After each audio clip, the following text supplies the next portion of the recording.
Oubliez tout ce que l'on vous a raconté sur l'Équateur, ce havre de paix d'Amérique latine, ou du moins ce que les cartes postales idylliques des Galapagos s'efforcèrent de vous vendre. Pendant que le monde s'émerveillait devant la nature unique et la prétendue sérénité de ce petit pays, dans son ombre, loin des objectifs des caméras et des rapports de police, une gangrène létale prenait racine, destinée à transformer l'État en l'un des territoires les plus sanglants de la planète. Imaginez la province de Manabí à la fin des années 90, une chaleur humide et étouffante, des routes poussiéreuses se perdant au milieu des plantations de bananes et surtout une absence totale, absolue de toute loi. C'est précisément là, dans la ville de Shone, véritable épicentre géographique de l'illégalité, que l'histoire s'est amorcée, une histoire qui allait redessiner la carte criminelle du continent. Ce n'est pas le récit de bandits ordinaires, c'est la chronique de la naissance d'un monstre dont le nom résonne, Los Choneros. À la fin des années 90, alors que la Colombie se noyait dans la guerre entre l'État,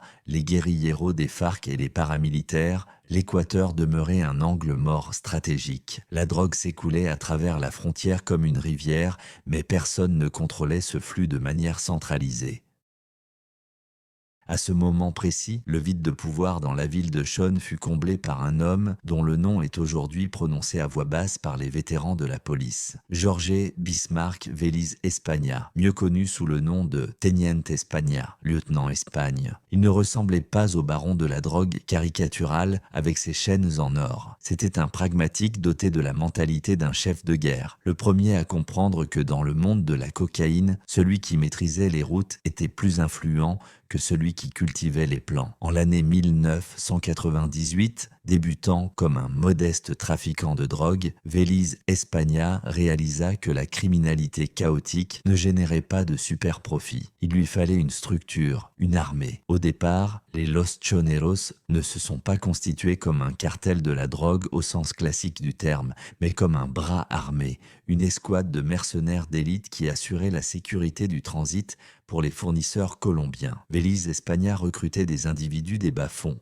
leur offrant non seulement de l'argent, mais aussi un sentiment d'appartenance à une caste. Mais pour devenir le roi de la jungle, il fallait détruire les concurrents. Le principal obstacle sur la voie du pouvoir absolu dans la région devint le gang des Los Queseros, les fromagers, dirigés par Carlos Jesus Cedeño Vera, alias El Royo.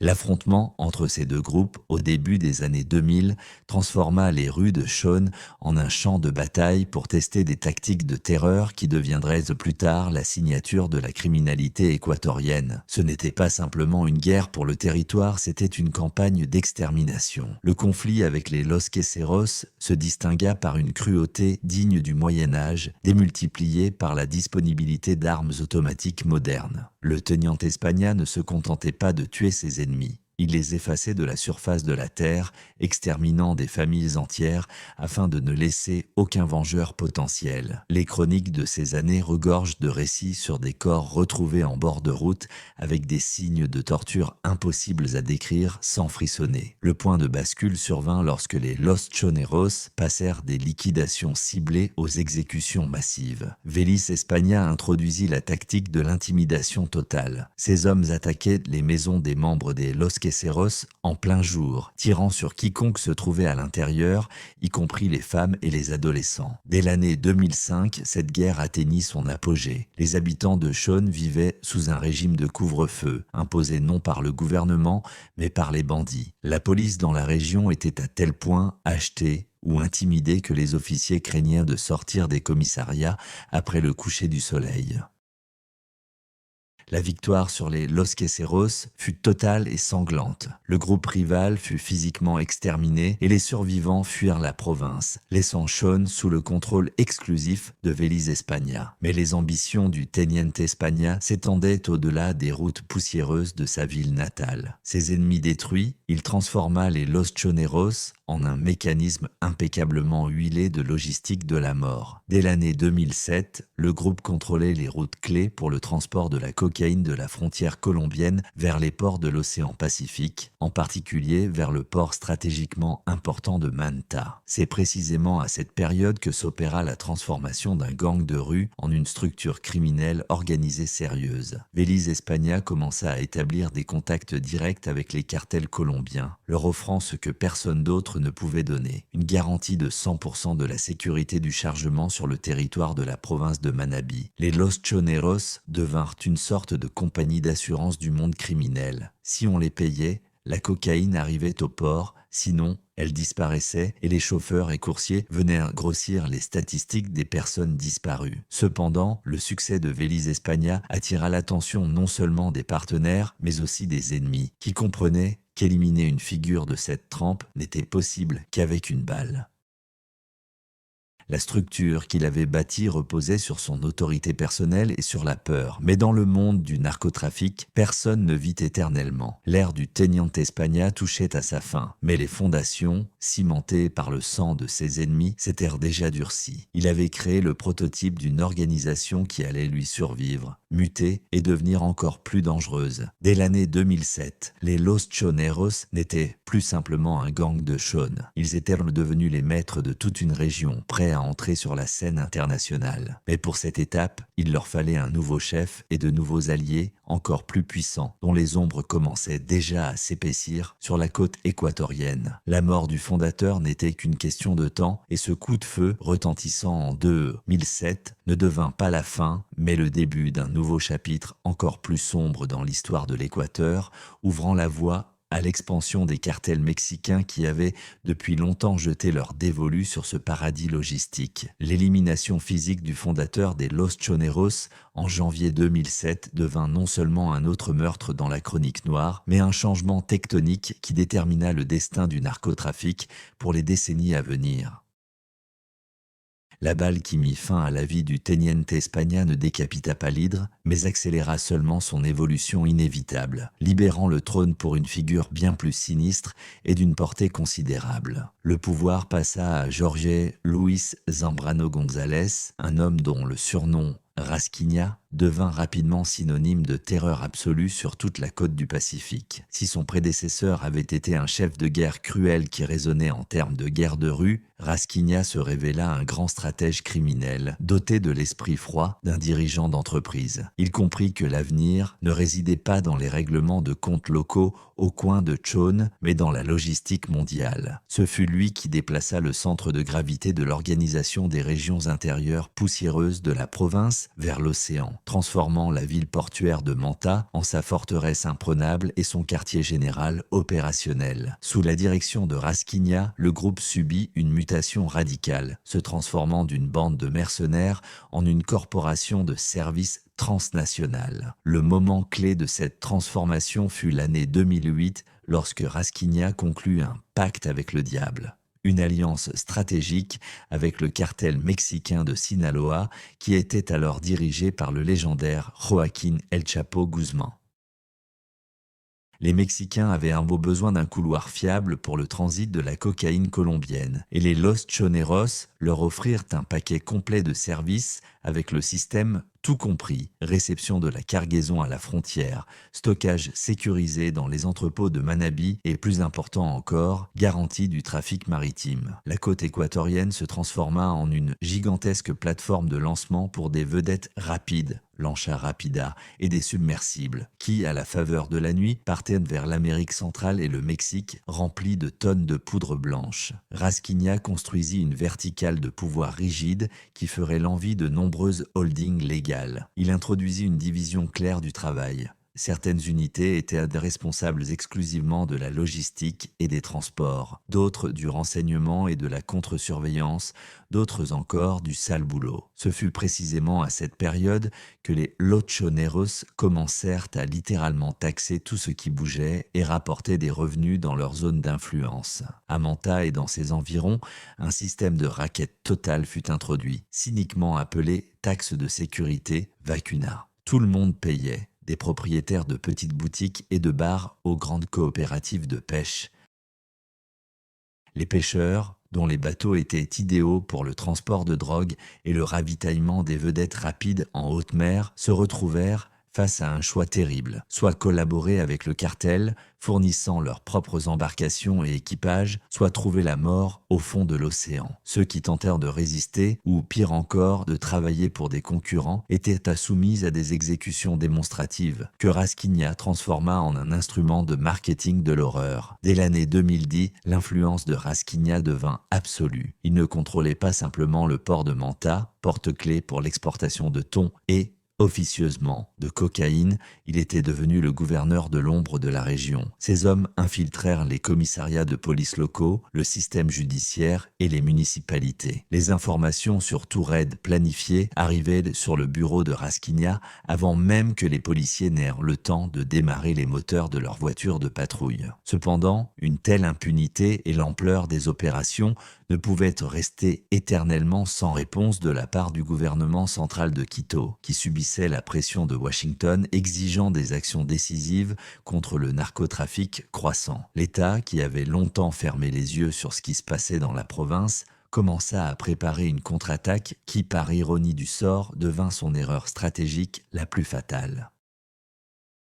En l'année 2011, la police et les services secrets de l'Équateur menèrent une série d'opérations d'envergure visant à démanteler la direction des Los Choneros. Ce fut une véritable chasse. Des unités d'élite, des hélicoptères et des données d'interception furent employées. Le résultat de cette campagne fut l'arrestation de Jorge Luis Zambrano Rasquinia et de son cercle le plus proche, y compris les lieutenants clés. Les autorités exultaient, les ministres accordaient des interviews déclarant que la colonne vertébrale du gang, le plus dangereux du pays, avait été brisée et son chef neutralisé et envoyé derrière les barreaux. Les photographies de Rasquinia menottées, entouré des forces spéciales, était diffusé sur toutes les chaînes comme un symbole de la victoire de la loi sur le chaos. Il fut accusé de meurtre et reçut rapidement une longue peine de prison. Il semblait que l'histoire du gang devait s'arrêter là, s'effritant en petits morceaux sans la main ferme de son chef. Mais les généraux et les politiciens qui célébraient la victoire n'avaient pas tenu compte d'une chose, ils n'avaient pas affaire à un gang ordinaire, mais à une structure en réseau qui possédait des ressources financières colossales et le soutien des partenaires mexicains. En isolant Rasquinia de la société, l'État lui créa involontairement le poste de commandement idéal. La prison qui devait devenir sa tombe devint son bureau, protégé par d'épaisses murailles des balles des concurrents, mais absolument perméable aux ordres et à l'argent. Au lieu de détruire l'organisation, les arrestations de l'année 2011 ne firent que la consolider, réunissant tous les leaders en un seul lieu et leur donnant le temps de se réorganiser. Rasquinia, se trouvant en détention, ne perdit le contrôle à aucun moment. Au contraire, il utilisa le système carcéral comme incubateur pour cultiver un nouveau type d'armée, encore plus cruel et discipliné. L'erreur des autorités résidait dans la croyance naïve que les barreaux pourraient retenir un homme qui détenait dans sa poche la clé d'un narcotrafic de plusieurs milliards de dollars. C'est ainsi que commença l'ère du gouvernement carcéral, qui transforma les établissements pénitentiaires de l'Équateur en université du crime, où les Los Choneros se préparaient à leur renaissance la plus terrifiante. Les murs de la prison, qui selon les plans des bureaucrates naïfs de Quito devaient devenir la pierre tombale des ambitions de Jorge Luis Zambrano, se transformèrent de fait en bastion de son nouvel empire. Le système pénitentiaire de l'Équateur commit l'erreur fatale de réunir tous les lieutenants clés des Los Choneros en un seul lieu, créant ainsi un quartier général opérationnel idéal, protégé des balles des concurrents par la garde de l'État.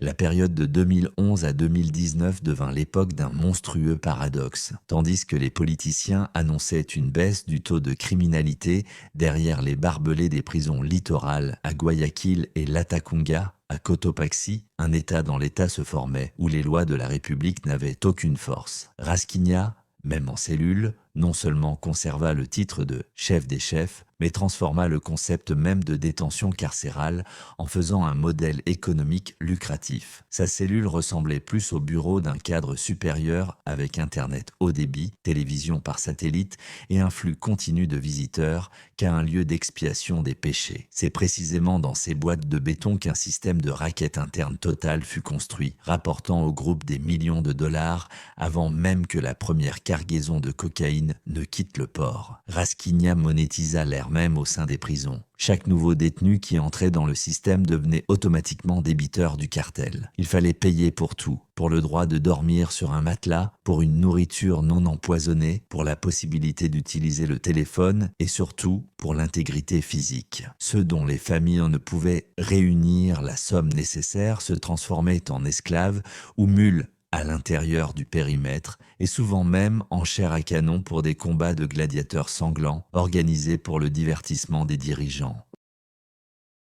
Les prisons ne devinrent pas des établissements de correction, mais des agences de recrutement du diable où les Los Choneros menaient un recrutement de masse, offrant à des personnes désespérées protection et un statut en échange d'une loyauté absolue. Cette période fut marquée par une expansion sans précédent des effectifs du groupe. Si au moment de l'arrestation de Rasquinia, le noyau du gang comptait des centaines de combattants, dès l'année 2019, sous les drapeaux des Los Choneros, se trouvait une armée forte de 12 000 à 21 000 personnes. Cela se produisit grâce à une stratégie agressive d'absorption. Rasquinia intégra dans sa structure des gangs plus petits mais extrêmement cruels, en faisant ses bras armés. C'est ainsi que les Los Lobos, les loups, et les Los Tiguerones, les tigres, entrèrent dans l'orbite du cartel. À cette époque, leurs chefs, comme Wilmer Chavarria, connu sous le nom de Pipo, jurèrent allégeance à Rasquinia, voyant en lui le seul garant de survie dans ce terrarium. Les Tiguerones, composés principalement d'anciens athlètes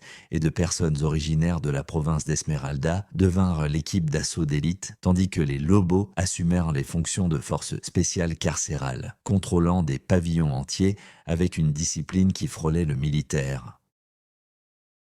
Les cours des prisons se transformèrent en terrain d'entraînement de l'école des sicaires, où les vétérans du cartel formaient les recrues aux tactiques de combat rapprochées, aux méthodes d'étranglement et de démembrement des corps, utilisant comme matériel pédagogique traîtres ou débiteurs. C'était l'industrialisation de la violence. Le cartel créa une chaîne de montage pour la production d'assassins professionnels prêts à sortir en liberté au premier ordre. Les autorités, voyant ce processus métastasant, se retrouvèrent paralysées par la corruption qui avait rongé le système de l'intérieur. Les directeurs de prison recevaient leur salaire du cartel. Les gardiens travaillaient comme coursiers, introduisant des armes, de la drogue et des téléphones. Et la garde extérieure fermait les yeux sur les drones qui livraient des cargaisons directement aux fenêtres des cellules des leaders. Dès l'année 2019, Rasquinia contrôlait 60% de l'ensemble de la population carcérale de l'Équateur, transformant le système pénitentiaire en un actif personnel, générant des profits colossaux et garantissant un flux inépuisable de soldats. Le point culminant de ce triomphe de l'illégalité fut l'équilibre juridique qui permit au chef du gang,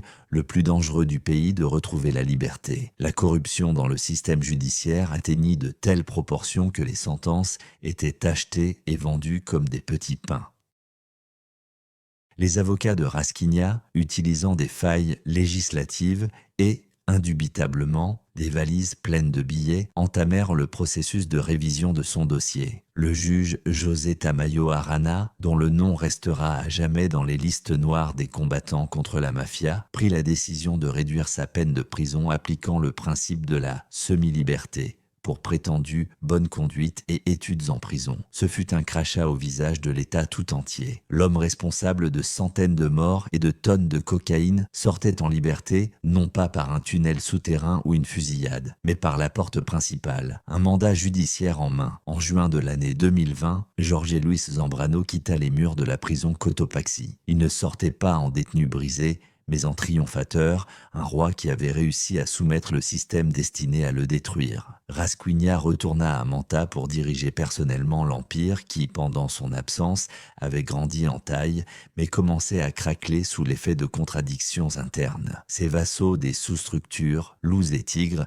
avaient, au fil des années d'autonomie, accumulé leurs propres ambitions et arsenaux et percevaient le retour du Seigneur non pas comme un bienfait, mais comme une menace à leur influence. L'air sur la côte s'électrisa du pressentiment d'une tempête inévitable. Rasquinia, enivré par sa victoire juridique et son apparente toute-puissance, commença à apparaître activement en public, cherchant à légaliser son statut et à se transformer en mécène et personnalité publique, répétant la trajectoire de Pablo Escobar. Mais il oublia la règle principale, écrite avec le sang dans les rues de Chone, dans le monde que l'on a soi-même créé avec des milliers d'ennemis, la balle la plus dangereuse est celle que l'on n'attend pas. Et elle vient le plus souvent non pas de la police, mais de ceux que l'on considère comme ses chiens de garde. Une fois libre, Jorge Luis Zambrano sembla croire en sa propre invulnérabilité, oubliant que dans le monde qu'il avait lui-même construit, les accords ne subsistent que tant qu'ils sont avantageux pour tous les maillons de la chaîne alimentaire. Les 6 mois de sa liberté devinrent une période d'un calme étrange et trompeur, que les criminologues appelleraient plus tard Pax Chonera, la paix Chonera. Rasquinia, tel un politicien expérimenté, parcourait la province de Manabí, cherchant à cimenter les fissures dans les fondations de son organisation. Il tenait des réunions, distribuait des promesses et tentait de légaliser les millions volés, investissant dans l'immobilier et les affaires, cherchant à effacer la stigmate de criminel et à arborer le masque d'un respectable mécène. Cependant, derrière lui, les couteaux s'aiguisaient déjà. Les sous-structures qu'il avait élevées et armées dans les prisons, Los Lobos et Los Tiguerones, ne voulaient plus être de la simple infanterie. Leur chef, qui avait goûté au sang et aux grosses sommes d'argent des affaires indépendantes avec les Mexicains, voyait en Rasquinia non pas le père fondateur, mais un obstacle obsolète sur la voie de leur propre grandeur. La tension montait chaque jour. Les vassaux réclamaient une révision des pourcentages du trafic et Rasquinia, habitué à la soumission absolue, refusait de voir que son trône reposait sur une poudrière. Son apparition au centre commercial Mall del Pacifico à Manta, en ce jour fatal, le 28 décembre de l'année 2020, ne ressemblait pas à la visite de l'homme le plus recherché de l'histoire du pays, mais à la promenade familiale d'un homme d'affaires prospère à la veille des fêtes. Rasquinia y arriva avec sa femme et sa fille, faisant preuve d'une insouciance fatale. Lui, l'homme qui avait survécu à des dizaines de guerres, était accompagné d'une escorte minimale qui, au moment critique, disparut étrangement. Il se sentait le maître de la ville, certain que dans son fief, personne n'oserait lever la main sur lui. Ce fut une erreur qui lui coûta la vie. Au moment où il était assis au bar, savourant son café et l'illusion de sécurité, un homme insignifiant s'approcha de lui. Ce ne fut pas une fusillade hollywoodienne avec des dizaines de mitrailleurs. Ce fut une exécution froide, chirurgicalement précise. Le tueur s'approcha très près et vida son chargeur entier sur Rasquinia, ne lui laissant aucune chance de survie. Les sons des coups de feu se mêlèrent à la musique festive et aux cris de la foule paniquée qui achetait des cadeaux pour le nouvel an. L'assassin, profitant du chaos, se fondit dans la foule, laissant le roi de Manabí saignant à mort sur le froid carrelage du centre commercial qu'il considérait comme sa propriété. La mort de Jorge Luis Zambrano devint le signal qui détruisit instantanément le fragile équilibre des forces dans l'ensemble du monde criminel équatorien. Les balles tirées au Mall del Pacifico tuèrent non seulement un homme, elles détruisirent un monopole. Le soir même, il devint évident que cet assassinat n'était pas un acte d'agression externe de la part de concurrents comme les Lagartos. C'était un coup de palais, une trahison classique, planifiée par ceux qui s'asseyaient à la même table que Rasquinia. L'analyse des données de renseignement montrera plus tard que les commanditaires de la liquidation avaient été les alliés d'hier, qui avaient décidé que l'époque de la gestion centralisée était révolue. Un monstrueux vide de pouvoir se forma instantanément. Le trône se révéla vide, et 2 des lieutenants les plus proches du défunt, José Adolfo Macias Villamar, connu sous le nom de Fito, et Junior Roldan, surnommé Gitser, y firent immédiatement des prétentions. Ils tentèrent d'intercepter le commandement, se déclarant héritiers légitimes de l'Empire, mais leur autorité se révéla insuffisante pour maîtriser les factions rebelles. Les Los Lobos, les Los Tiguerones et les Chone Killers, qui constituaient la puissance de choc de l'organisation, refusèrent de prêter allégeance aux nouveaux leaders. Ils déclarèrent ouvertement leur indépendance, accusant Fito et Junior d'usurpation de pouvoir et, plus important encore, d'appropriation des routes et des contacts avec le cartel de Sinaloa et la mafia montante Jalisco Nouvelle Génération, CJNG, l'organisme unique des Los Choneros qui avait tenu le pays dans la peur pendant des décennies, se désintégra en fragments mortellement dangereux, chacun d'eux possédant l'arsenal d'une petite armée. La mort de Rasquignat ôta la goupille de la grenade que l'Équateur tenait en main. Les anciens frères d'armes se transformèrent en ennemis jurés, connaissant tous les secrets, les points vulnérables et les chaînes logistiques les uns des autres. Un processus irréversible de fragmentation commença, que les experts appelleraient la balkanisation de la criminalité équatorienne. Fito et Junior, barricadés dans la prison régionale de Guayaquil, comprenaient que la guerre était inévitable, mais même eux ne pouvaient imaginer l'ampleur du massacre imminent. Les traîtres des Lobos et Tiguerones n'étaient pas simplement partis. Ils avaient commencé à former une nouvelle coalition dont l'objectif était la destruction physique complète des vestiges de l'ancienne garde des Choneros. Dans les prisons, où des milliers de combattants des partis adverses étaient détenus dans des pavillons voisins, l'atmosphère s'échauffa à l'extrême. Les gardiens sentèrent les détenus aiguiser leurs machettes et préparer des engins explosifs artisanaux. Mais le système corrompu, privé d'un superviseur centralisé en la personne de Rasquignat, se révéla paralysé. L'État, qui croyait que la mort du leader affaiblirait la criminalité, réalisa avec horreur qu'au lieu d'un ennemi prévisible, il avait obtenu une dizaine de gangs incontrôlables, assoiffés de pouvoir. L'assassinat dans le centre commercial ne fut que le prélude à un véritable cauchemar. Le février rouge approchait, qui devait emporter les vestiges de l'ancien ordre avec des fleuves de sang et montrer au monde le vrai visage de la nouvelle guerre équatorienne. Une guerre sans règles, sans honneur et sans pitié.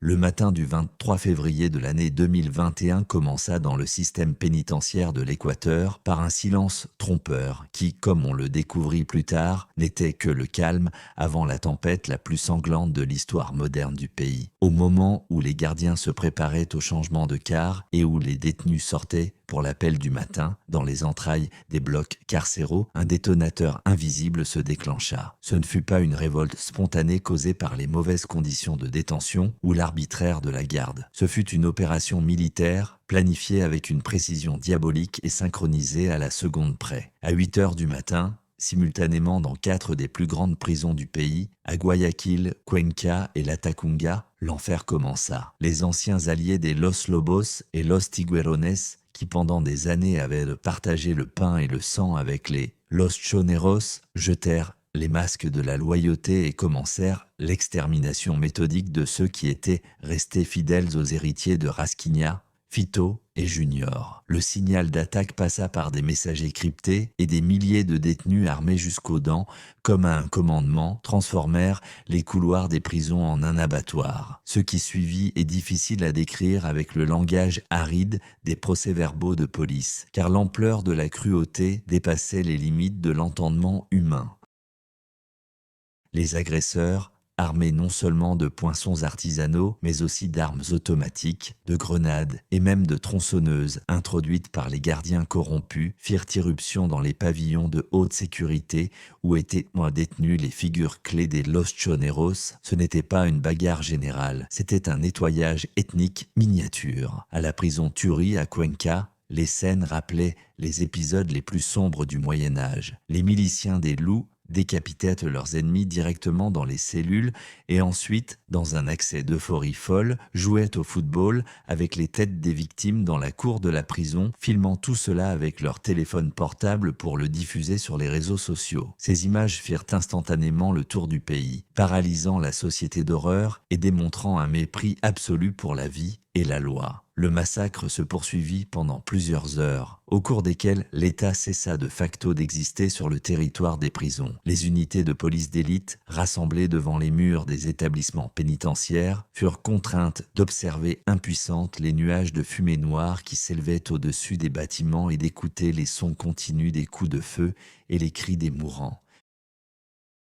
L'anarchie régnait à l'intérieur du périmètre. Les agresseurs mettaient le feu aux matelas pour déloger les victimes de leur refuge, puis les achevaient à la machette, démembrant les corps pour rendre l'identification difficile. À Guayaquil, dans la tristement célèbre prison littorale, on se battit pour chaque mètre. Les hommes de Fito et Junior, pris par surprise par la trahison des partenaires d'hier, tentèrent d'organiser une défense, barricadant les entrées de leur bloc, mais la supériorité numérique de la coalition unie des traîtres, soutenue officieusement par les Mexicains de Jalisco, nouvelle génération, CJNG, se révéla décisive. À midi, les couloirs étaient jonchés de corps fragmentés et inondés de sang, à tel point qu'on ne pouvait se déplacer qu'en glissant. Le bilan de cette journée fut un choc pour le monde entier, 79 tués en une seule matinée. 79 personnes exécutées avec une cruauté démonstrative dans des établissements qui se trouvaient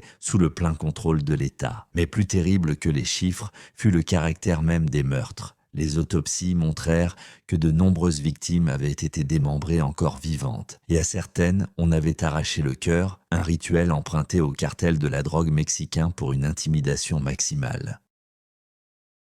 Les autorités de l'Équateur, cherchant à justifier leur impuissance, parlèrent d'affrontements entre gangs. Mais les analystes comprenaient, c'était une déclaration officielle de guerre. Les Los Lobos et les Los Tiguerones, dirigés par des leaders ambitieux comme Wilmer Chavarria Pipo, qui avait mis en scène sa propre mort pour régner depuis l'ombre, lancèrent ouvertement un défi à l'hégémonie de Fito et Junior. Ils déclarèrent que le temps du gouvernement exclusif des Los Choneros était révolu et que l'ère du chaos multipolaire commençait désormais. Le février rouge devint un point de non-retour. Il détruisit les vestiges des illusions selon lesquelles le gouvernement contrôlait le système pénitentiaire. Il devint évident que les prisons n'appartenaient plus à la République. Elles étaient des territoires souverains, des cartels de la drogue, des bases fortifiées où l'on conservait des arsenaux, planifiait des opérations et menait des exécutions. Fito et Junior survécurent à ce broyeur, mais leur autorité fut frappée d'un coup dévastateur. Ils comprirent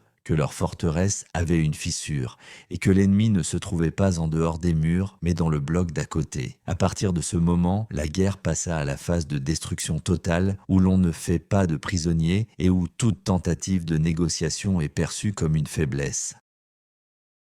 L'écho du massacre de février résonnerait encore longtemps avec des coups de feu dans les rues des villes équatoriennes, car le sang versé ce jour-là appelait vengeance. Et dans le monde du narcotrafic, la vengeance est un plat qui se sert non pas froid mais chaud, avec une garniture de plomb et de feu. Les survivants du broyeur de février, les chefs des Los Choneros, comprenaient parfaitement. Le temps des rois uniques qui gouvernent avec l'aide du seul charisme était passé, emporté avec le dernier souffle de Rasquinia. Pour maintenir l'empire qui s'effondrait et ne pas être dévoré par la meute de jeunes loups affamés, la vieille garde avait besoin d'une nouvelle architecture du pouvoir. C'est ainsi que sur les ruines de la hiérarchie précédente se forma un sinistre Doumvira, un tandem de deux personnes complètement différentes mais mortellement dangereuses. José Adolfo Mathias Villamar, connu sous le nom de Fito, et Junior Roldan, qui portait le pseudonyme JR. Cette union était dictée non tant par l'amitié que par l'instinct animal de survie. Fito, qui avait assumé le rôle de visage public et de stratège principal,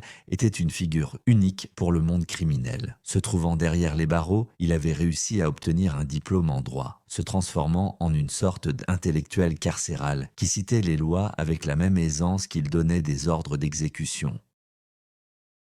Il comprenait l'importance de l'image médiatique et construisait autour de lui un culte de la personnalité, se positionnant comme bienfaiteur et victime du système et non comme bourreau. Son exact opposé était Junior Roldan, un homme marteau, incarnation de la force brute et de la cruauté paranoïaque. Si Fito était le cerveau qui planifiait la logistique et les flux financiers, JR devint le point blindé de l'organisation, responsable des actions de force et de la discipline. Ensemble, ils transformèrent la prison régionale de Guayaquil où les deux leaders étaient détenus en un bastion imprenable. Ce n'était plus un établissement de correction, c'était un centre opérationnel fortifié, divisé en secteurs d'influence, avec ses propres systèmes de vidéosurveillance, des entrepôts de vivres et des arsenaux qui feraient l'envie de n'importe quel commissariat de police. Les leaders comprenaient que la guerre était passée à la phase de l'élimination et commencèrent à se préparer fiévreusement à la défense, renforçant leur position dans leurs pavillons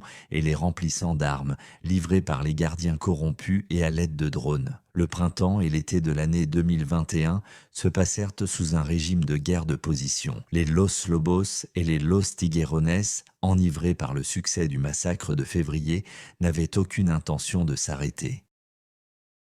Ils arrachaient méthodiquement des morceaux du narcotrafic, interceptèrent des routes et recrutaient de l'infanterie, lançant ouvertement un défi au Duumvirat de Fito et Junior. La tension à l'intérieur du système pénitentiaire montait de manière exponentielle. L'air était imprégné de l'attente d'un nouveau massacre, et il ne se fit pas attendre. Le 28 septembre de l'année 2021, la prison littorale à Guayaquil, qui avait déjà la réputation de lieu maudit, devint la scène de l'événement le plus sanglant de l'histoire du système pénitentiaire de l'Équateur, qui éclipsa même le cauchemar de février. Ce n'était plus simplement un massacre, c'était une opération militaire d'envergure, avec l'emploi de tactiques de groupes d'assaut et d'armes lourdes. La bataille commença par une attaque synchronisée contre les pavillons contrôlés par les hommes de Fito. Les agresseurs utilisaient non seulement les traditionnels poinçons et pistolets, mais aussi des armes automatiques à longue portée, fusils AR-15 et Kalachnikov, ainsi que des grenades de combat dont les explosions secouaient les murs de béton du complexe. La tactique des ennemis des Los Choneros visait la destruction totale de la force vive de l'adversaire. Ils faisaient exploser les murs pour pénétrer dans les secteurs protégés et percer des trous dans les toits, jetant des explosifs à l'intérieur. Un véritable enfer se déchaîna à l'intérieur de la prison. Les détenus, pris au piège, n'avaient aucune issue. Les couloirs se transformèrent en polygones de tir, où les gens étaient fusillés à bout portant et les blessés étaient achevés avec une cruauté sadique. Fito et Junior, se trouvant dans l'aile la plus protégée, dirigeaient la défense, mais même leurs ressources ne suffisaient pas à contenir l'assaut de la coalition unie des ennemis, assoiffés de leur tête. L'ampleur de la tragédie ne devint claire qu'au matin, lorsque la police et l'armée, qui n'avaient pas osé entrer de toute la nuit en raison de l'intensité des tirs, prirent finalement le contrôle du périmètre. Les chiffres jetèrent le pays dans le choc, 119 morts. Ce fut le record absolu de cruauté. Les corps étaient empilés, beaucoup défigurés au point d'être méconnaissables, brûlés ou démembrés. Le système de ventilation était obstrué par des restes humains. La bataille pour la littorale montra que les Los Choneros, sous la direction de Fito et Gicher, bien qu'ils aient conservé le noyau de l'organisation, avaient perdu le monopole de la violence. Leurs ennemis démontrèrent qu'ils étaient capables de porter des coups d'une force monstrueuse au cœur même de leur domaine. Les événements de septembre 2021 devinrent un point de bascule pour le Duumvirat. Fito et Junior réalisèrent que la défense passive menait à la mort. Ils devaient porter la guerre hors des murs de la prison, transférer la terreur dans les rues des villes pour forcer l'État et les concurrents à composer avec eux. Ils commencèrent une expansion agressive, transformant Guayaquil et Durán en zone de combat, où les fusillades en plein jour devinrent la nouvelle norme. La prison cessa d'être simplement un lieu de détention, elle devint un générateur de chaos qui irradiait des vagues de violence sur tout le pays. Fito, ayant survécu à l'enfer de la littorale, crut définitivement en sa propre exceptionnalité, entamant la transformation d'autorités criminelles en figures d'envergure quasi politique avec laquelle même les ministres étaient contraints de négocier. Mais le prix de cette survie avait été payé par le sang de centaines de personnes, et le compteur des morts ne faisait que commencer à tourner, annonçant l'avènement de l'ère du narcoterrorisme total. Dès l'année 2022, les murs des complexes carcéraux, imprégnés de l'odeur de brûlé et de chair en putréfaction après le massacre de septembre, cessèrent d'être le seul théâtre des actions guerrières. La tension accumulée à l'intérieur du périmètre, semblable à de la vapeur surchauffée dans une chaudière fermée, fit sauter les soupapes et se déversa dans les rues des métropoles équatoriennes, les transformant en zones d'aliénation où la vie humaine s'était dévaluée jusqu'au coup d'une balle de mitraillette. L'épicentre de cette nouvelle phase totale de la guerre devint Guayaquil et sa ville satellite Durán, qui passèrent de fait sous l'administration militaire des cartels de la drogue. Si auparavant la violence était ponctuelle et cachée, elle devint désormais démonstrative et théâtrale. Le 14 février 2022, les habitants de Durán se réveillèrent dans une autre réalité. Depuis un pont piétonnier à l'entrée de la ville pendaient 2 corps défigurés, les mains et les pieds liés. Cette macabre performance devint la copie exacte des tactiques des cartels mexicains. Un sombre message chantage des Los Choneros et de leurs ennemis sur le fait que les règles du jeu avaient changé pour toujours. L'Équateur cessa d'être simplement une zone de transit. Il se transforma en une succursale de l'enfer, où les méthodes d'intimidation de Sinaloa et Jalisco étaient devenues partie intégrante du paysage quotidien. La cause de cette guerre de rue n'était pas seulement la soif de vengeance, mais aussi la lutte pour l'actif économique principal du pays, le port maritime de Guayaquil. C'est précisément là, parmi des milliers de conteneurs de bananes et de crevettes, que battait le cœur de la narco-économie. Les Los Choneros, dirigés par le Duumvirat de Fito et Junior, avaient alors perfectionné la technique du gancho ciego, crochet aveugle. L'essence de la méthode consistait en une pénétration virtuose dans les chaînes logistiques légales. Des dockers corrompus ou des chauffeurs intimidés ouvraient les conteneurs de fruits déjà inspectés.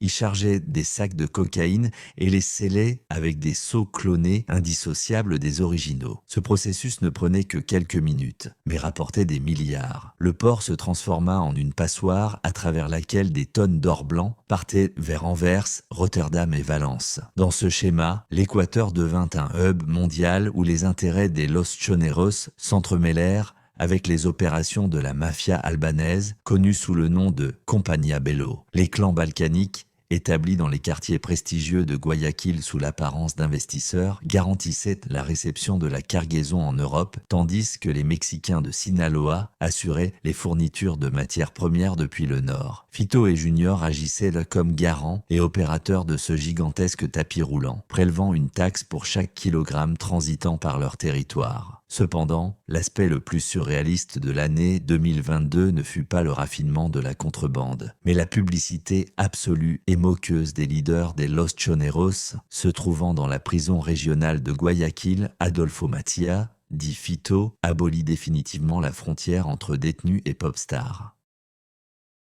La prison pour lui devint non pas une cage, mais une scène sécurisée. L'apothéose de cet absurde fut la sortie d'un clip musical tourné de manière professionnelle, El Corrido del León, la balade du lion, dédiée à Fito. Dans la vidéo, qui obtint des centaines de milliers de vues, son image d'homme d'honneur et de défenseur des pauvres était chantée et le baron de la drogue lui-même posait avec un air important dans le cadre, avec un chapeau à large bord, se trouvant à l'intérieur de la cour de la prison, entouré de ses lieutenants. Le tournage se déroula avec l'utilisation d'équipements professionnels qui avaient été introduits sans obstacle par les gardiens, alors que dans les rues de Durand, on trouvait des corps décapités et que les hommes d'affaires fermèrent leurs boutiques en raison des extorsions insupportables. Vacuna, le principal architecte de ce chaos, souriait des écrans de smartphone, démontrant à la nation qui était réellement le maître de la situation. Fito organisait des conférences de presse improvisées directement depuis sa cellule, enregistrant des messages vidéo au gouvernement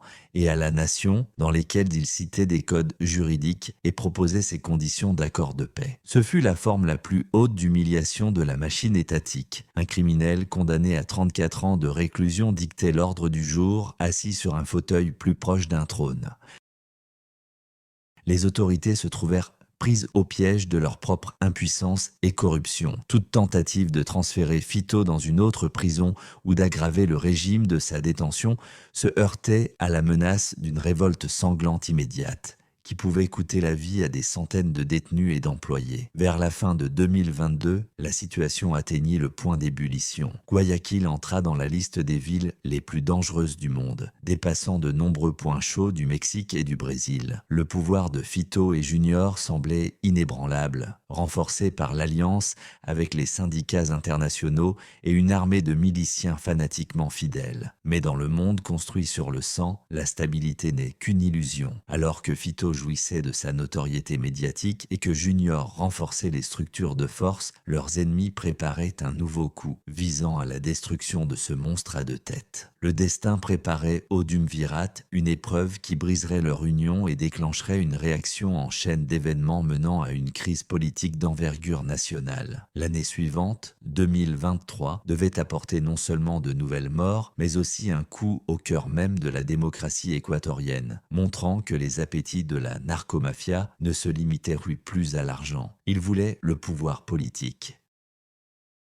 Le début de l'année 2023 fut marqué par un événement qui aurait dû être un autre triomphe de la corruption rongeant le système judiciaire de l'Équateur, mais qui se transforma au lieu de cela en un épilogue sanglant pour l'une des têtes de l'hydre bicéphale des Los Choneros. Le 14 février, jour de la Saint-Valentin, Junior Roldan, dit JR, l'homme dont le nom semait la terreur dans des quartiers entiers, quitta les murs de la prison grâce à une décision controversée concernant l'habeas corpus. Sa sortie en liberté fut accompagnée d'un faste digne du retour d'un condottiere romain. Cortège de SUV blindés, feux d'artifice et fête dans son canton natal d'El Triunfo. Cependant, l'euphorie de l'impunité fut de courte durée. La liberté pour un homme avec une telle quantité d'ennemis n'est pas un don, mais une cible dans le dos. Ayant survécu à plusieurs tentatives d'assassinat dans son pays, Junior, sentant que les taux se resserraient, commit une erreur fatale. Il décida de chercher refuge dans la Colombie voisine, espérant se perdre dans l'ombre des cartels d'autrui. Mais le 6 mai de l'année 2023, son corps fut retrouvé jeté dans une zone boisée de la commune de Fredonia, département d'Antioquia. Ce fut une mort inglorieuse. Le leader, autrefois omnipotent, de la deuxième aile des Los Choneros, fut retrouvé avec la tête transpercée par une balle, sans signe de torture, ce qui indiquait une trahison de la part de son cercle le plus proche, probablement liée au vol d'énormes sommes d'argent qu'il avait emporté avec lui. La mort de Junior Roldan entraîna la consolidation immédiate du pouvoir entre les mains du seul patriarche restant, Adolfo Matías Fito. Il était désormais le souverain unique de l'Empire, mais avec la couronne, il reçut aussi toute l'attention publique. Au même moment, l'atmosphère politique en Équateur s'échauffa à l'extrême. Le pays se préparait à des élections présidentielles anticipées et le principal perturbateur de la paix devint Fernando Villavicencio, ancien journaliste d'investigation qui avait fait de la lutte contre la narcomafia sa plateforme politique. Villavicencio n'était pas simplement un populiste, c'était un homme qui connaissait les noms, les comptes et les liens. Ouvertement, depuis les tribunes et les écrans de télévision, il nommait des généraux de police liés au narcotrafic et plus dangereux encore, il lança publiquement un défi personnel à Fito. Le candidat déclara avoir reçu des menaces directes du leader des Los Choneros. Si je continue à mentionner le nom de Fito et à mentionner les Los Choneros, ils vont me briser. C'était une violation du pacte non écrit de silence entre le crime et le pouvoir. Villavicencio arracha le masque de la narcopolitique, montrant aux électeurs que les vraies décisions n'étaient pas prises au palais présidentiel de Carondelet, mais dans la cellule carcérale d'Adolfo Matías. Le 9 août de l'année 2023 devint un jour sombre pour la démocratie équatorienne, le jour où le narcoterrorisme franchit définitivement la ligne qui sépare la chronique judiciaire du coup d'État. Après un meeting électoral au collège Anderson dans le nord de Quito, Fernando Villavicencio, entouré de son escorte, se dirigeait vers sa voiture. Au moment où il montait à bord d'un pick-up gris qui n'était pas blindé, négligence fatale du service de sécurité, un tueur surgit de la foule. Une série de coups de feu retentit. 3 balles atteignirent le politicien à la tête, mettant fin à la vie de l'homme qui avait promis de mettre un terme au pouvoir des cartels. Le chaos qui enveloppa la capitale en ces minutes fut retransmis en direct. Cris, panique, flaques de sang sur l'asphalte. L'agresseur, ayant engagé un échange de tirs avec l'escorte, fut gravement blessé et mourut plus tard au parquet. Mais sa mort ne fut que le début de l'effacement des traces. Bientôt, 6 suspects furent arrêtés, tous citoyens de Colombie, mercenaires professionnels avec un passé militaire, ce qui indiquait un haut niveau d'organisation de l'attentat. L'assassinat de Villavicencio provoqua l'effet d'une bombe qui explose. Le groupe Los Lobos tenta de revendiquer l'attentat, publiant une vidéo avec des personnes masquées. Mais plus tard, une réfutation apparut, où des personnes à visage découvert qualifièrent la vidéo de faux créée pour déstabiliser. L'ombre du soupçon oscillait entre les Los Choneros, que Villavicencio accusait personnellement, et leurs concurrents qui voulaient piéger Fito. Cependant, qui que ce soit qui ait appuyé sur la gâchette, le bénéficiaire du chaos devint le système même du narco-pouvoir. L'Équateur sombra dans une atmosphère de peur animale. Les élections se déroulèrent sous la menace des mitraillettes, et les candidats se présentaient aux électeurs en gilets pare-balles et casques. Mais la suite la plus sombre de cette histoire eut lieu en octobre, lorsque les 6 tueurs colombiens, arrêtés dans l'affaire de l'assassinat du candidat, furent retrouvés pendus dans leurs cellules dans la prison littorale, celle-là même que contrôlaient les Los Choneros. Le nettoyage des témoins fut mené avec une efficacité effrayante, coupant les fils menant au commanditaire et démontrant que même l'assassinat politique le plus retentissant de l'histoire du pays était sous le contrôle total de la mafia, capable d'atteindre quiconque même dans les secteurs les plus surveillés. Vers la fin de l'année 2023, il devint évident que la frontière entre crime et politique en Équateur avait été effacée définitivement. Fito, resté le seul leader survivant de la vieille école, se transforma en une figure d'envergure mythique, un homme dont le nom ne peut être prononcé à voix haute sans conséquence. L'État montra son incapacité totale de protéger même un prétendant à la présidence. Cet assassinat devint un signal pour l'ensemble de la société. Si l'on peut éliminer un candidat à la présidence au centre de la capitale en plein jour, cela signifie que personne n'est en sécurité. Le pouvoir de la loi avait capitulé face à la loi du plomb. Adolfo Matías, assis dans sa cellule qu'il avait transformée en bunker, comprenait que le prochain acte de ce drame serait dirigé contre lui, mais il préparait déjà son coup de maître final. La disparition, qui devait donner un échec et mat à l'ensemble du système de sécurité de l'Équateur et ouvrir un nouveau chapitre encore plus imprévisible dans la guerre pour le contrôle du couloir du Pacifique. Le dimanche matin du 7 janvier de l'année 2024 aurait dû être le moment du triomphe de la machine étatique sur le monde criminel, mais il se transforma en le fiasco le plus humiliant de l'histoire moderne de l'Équateur. Des centaines de combattants des unités d'élite de la police et de l'armée, accompagnés de véhicules blindés, encerclèrent la prison régionale de Guayaquil.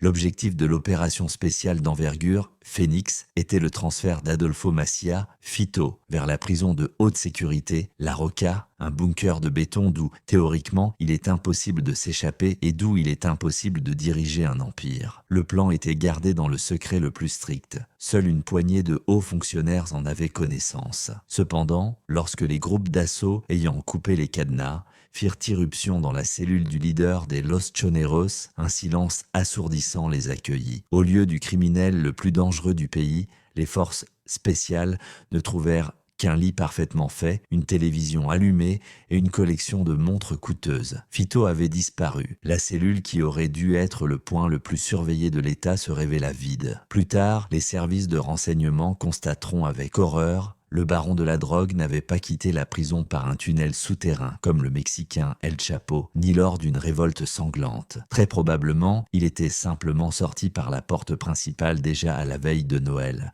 profitant de la frénésie festive et de la vénalité totale du personnel, transformant l'opération étatique pour son transfert en une farce coûteuse. La nouvelle de la disparition de Fito devint une étincelle tombée dans un baril de poudre. Le monde criminel perçut la tentative des autorités de transférer le leader, bien que tardive, comme une violation du pacte de non-agression. La contre-attaque des cartels suivit immédiatement et fut coordonnée avec une efficacité effrayante, prouvant que, même en fuite, Fito avait maintenu le contrôle sur son armée. Le 9 janvier, l'Équateur sombra dans l'abîme d'un cauchemar surréaliste qui était diffusé en temps réel dans le monde entier. L'épicentre de la terreur devint le studio de la chaîne de télévision TC Télévision, à Guayaquil. À 14h15, pendant la diffusion en direct du journal télévisé El Noticiero, un groupe de 13 personnes armées et encagoulées fit irruption dans le studio. Les téléspectateurs qui déjeunaient devant leur téléviseur devinrent les témoins d'une scène digne d'un film d'action hollywoodien, mais qui se déroulait dans la réalité. Les agresseurs, brandissant des fusils à pompe, des pistolets et des bâtons de dynamite artisanaux, mirent à terre les présentateurs et le personnel technique. Les images où les terroristes glissaient un bâton de dynamite dans la poche de la veste du présentateur, José Luis Calderón, et pointèrent le canon du fusil à pompe sur sa tête, suppliant la police de ne pas entrer, devinrent le symbole de l'effondrement de la sécurité nationale. « Ne tirez pas, s'il vous plaît, ne tirez pas !» criait le journaliste au microphone, tandis qu'en arrière-plan, les miliciens montrèrent des grenades à la caméra.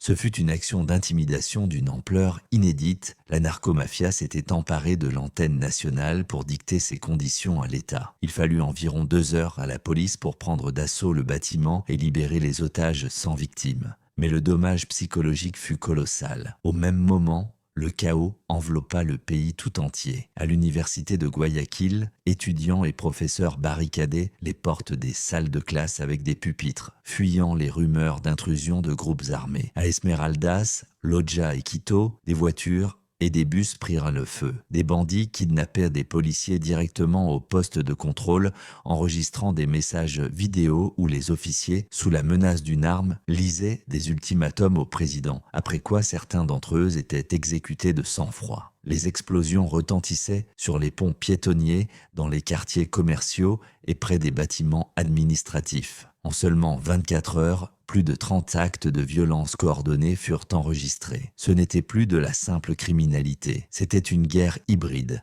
déclenchée contre la population civile dans le but de paralyser la volonté du gouvernement. Le jeune président Daniel Noboa, au pouvoir depuis seulement quelques mois, se retrouva face à un choix, capitulation ou guerre totale. Le soir du 9 janvier, il signa le décret historique numéro 111.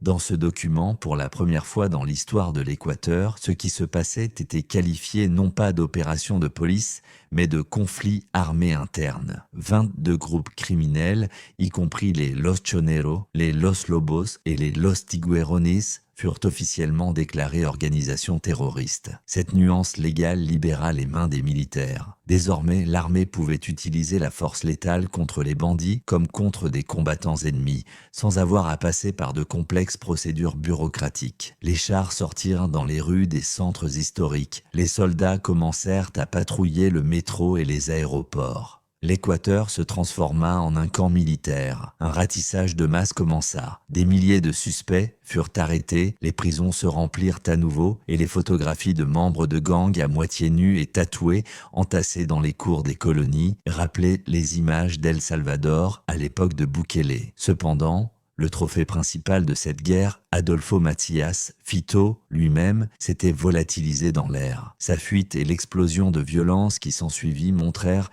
que l'État, malgré toute la puissance de l'armée, est toujours en retard d'un pas.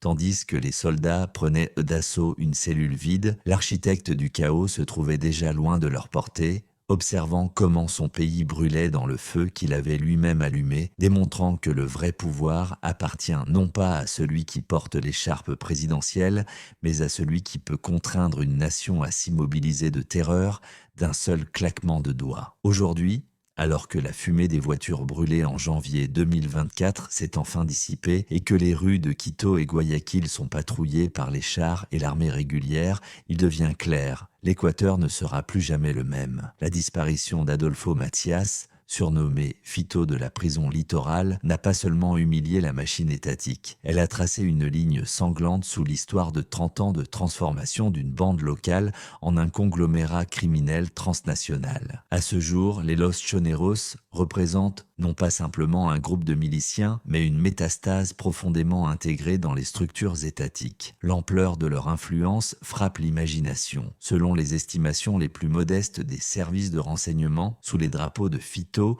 et de ses factions éparses se trouvent de 12 000 à 20 000 membres actifs. Ce ne sont pas de simples criminels, c'est une armée à part entière qui possède ses propres centres logistiques, départements juridiques et réseaux de renseignement.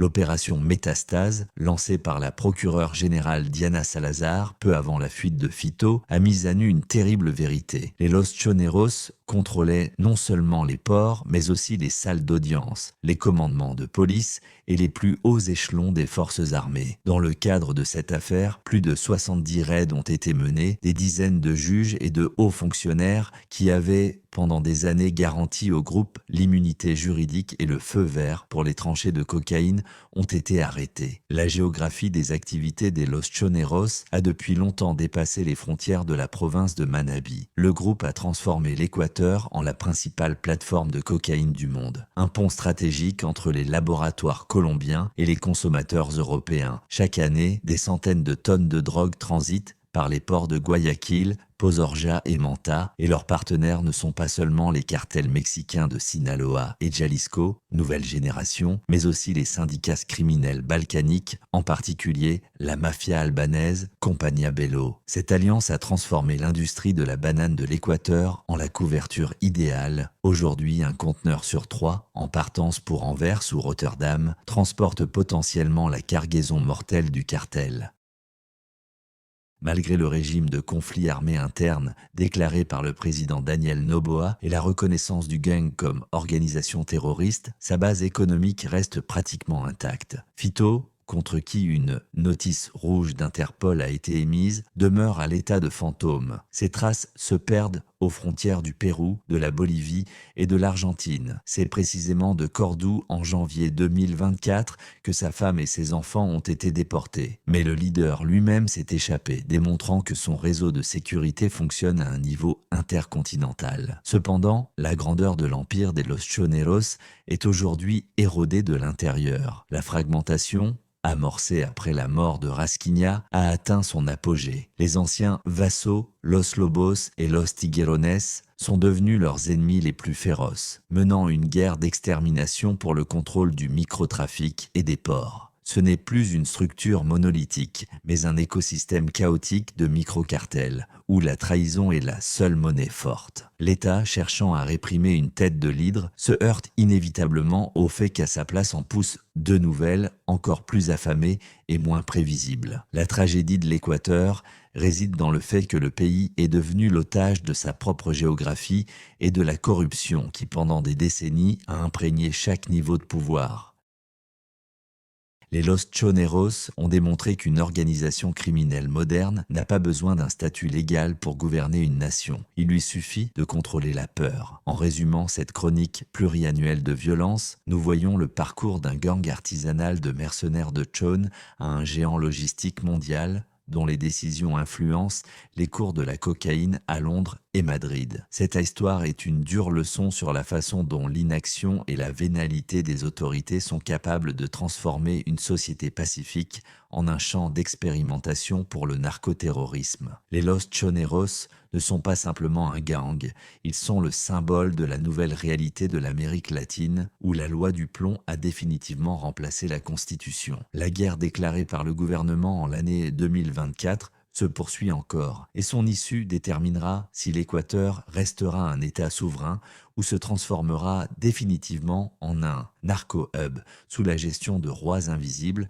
semblables à Fito. L'histoire n'est pas encore finie, elle s'écrit précisément maintenant avec le sang dans les rues de Guayaquil et avec des dépêches secrètes dans les bureaux des services de renseignement. Derrière chaque nom retentissant d'un leader, derrière chaque tonne de cocaïne saisie et chaque évasion de prison se trouvent les destins de millions de personnes, devenus les otages de cette guerre infinie. Si vous voulez comprendre comment est réellement organisé le côté obscur de notre monde, comment les États s'effondrent et comment naissent des empires criminels qu'il est impossible de détruire par la seule force des armes, restez avec nous. Nous continuons notre plongée profonde dans les archives les plus dangereuses de l'histoire du crime, où les faits sont toujours plus terribles que n'importe quelle fiction. Abonnez-vous à la chaîne dès maintenant pour ne pas manquer les prochaines enquêtes exclusives et découvrir en premier la vérité que beaucoup préféreraient laisser derrière les portes closes des cellules carcérales et des bureaux gouvernementaux. Cliquez sur la cloche pour ne pas manquer les nouvelles vidéos. L'histoire continue et devant nous attendent des découvertes encore plus choquantes. Bienvenue du côté de la vérité, aussi amère soit-elle.